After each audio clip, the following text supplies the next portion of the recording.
কিরে ভাই, প্র্যাকটিস ম্যাচে একরকম, মেইন ম্যাচে কেন অন্যরকম? খেলাটাকে আমরা প্রিমিয়ার লিগ মনে করি। সব খেলোয়াড়দের বিপক্ষে খেপে গিয়ে এভাবেই মেজাজ দেখালেন নাজমুল হোসেন শান্ত। ফিল্ডিং একটু গরমিল হওয়াতেই এমন চটে গেলেন দলের সিনিয়র এই ক্রিকেটার। শান্ত দেখালেন অধিনায়ক না হয়েও কিভাবে ক্রিকেটারদের কন্ট্রোল করা যায়। শান্তর সেই ঘটনা নিয়ে বিস্তারিত জানবো রিপোর্টে। নাজমুল হোসেন শান্ত ওয়ানডে দলের অধিনায়কত্ব ছেড়েছেন প্রায় বছর খানেক হতে চলল।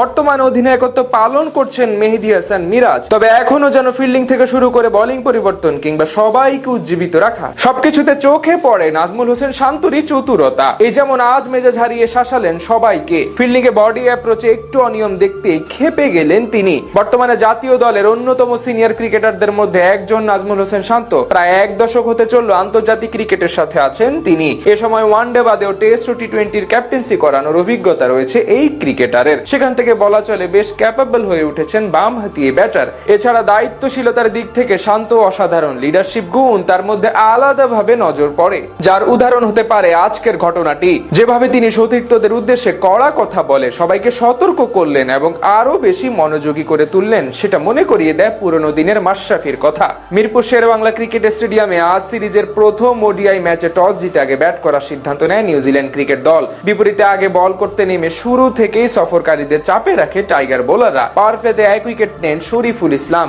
তবে সেই মজার ঘটনাটি ঘটে পাওয়ার প্লে শেষে 12তম ওভারে। তখন বল করছিলেন নাহিদ রানা। তার শর্ট পিচ ডেলিভারি ব্রেকওয়ার্ড পয়েন্টে ফেলে এক সিঙ্গেল নেন কিউই ব্যাটার।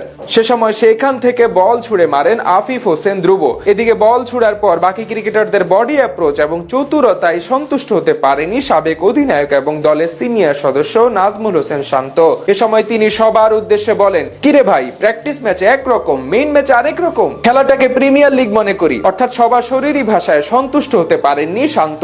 ফিল্ডারদের চেষ্টার প্রতি অভিযোগ থেকেই মূলত এমন কথা বলেছেন তিনি। কারণ ঢাকা প্রিমিয়ার লিগে সবাইকে দেখা যায় গা ছাড়া ভাব নিয়ে ফিল্ডিং ও বোলিং করতে। ঠিক সেটাকেই তিনি উদাহরণ হিসেবে দাঁড় করিয়েছেন আজ নিউজিল্যান্ডের বিপক্ষে আন্তর্জাতিক ম্যাচে। এর পেছনে অবশ্য আরো একটি কারণ আছে। এদিন ম্যাচের প্রথম দিকে একটি ইজি ক্যাচ মিস করেছেন সাইফ হাসান। নবম ওভারে শর্ট লেন্থের ডেলিভারি ব্যাকফুট পাঞ্চ করতে গিয়ে স্লিপে ক্যাচ তুলে দেন ব্যাটার উইল ইয়ং। কিন্তু সেটি তালুবন্দী করতে ব্যর্থ হন সাইফ হাসান। সেটিও বেশ হতাশ করেছে সবাইকে। স্লিপে এমন সহজ ক্যাচ মিস করা ভালো চোখে নেয়নি কেউ। সেখান থেকে মূলত চটে ছিলেন নাজমুল হোসেন শান্ত। এরপর নিজের ক্ষোভ প্রকাশ করেন তিনি। সেই কথার পর অবশ্য দলের ফিল্ডিং এ খানিকটা উন্নতি হয় এবং সবাই আগের চেয়ে বেশি সিরিয়াস হতে থাকেন। সব মিলিয়ে বলা চলে মাঠে মেহেদী হাসান মিরাজ অধিনায়ক হলেও সমান তালে নেতৃত্ব দিচ্ছেন নাজমুল হোসেন শান্ত। নাজমুল হোসেন শান্ত ওয়ানডে দলের অধিনায়কত্ব ছেড়েছেন প্রায় বছর খানেক হতে চলল। বর্তমানে অধিনায়কত্ব পালন করছেন মেহেদী হাসান মিরাজ।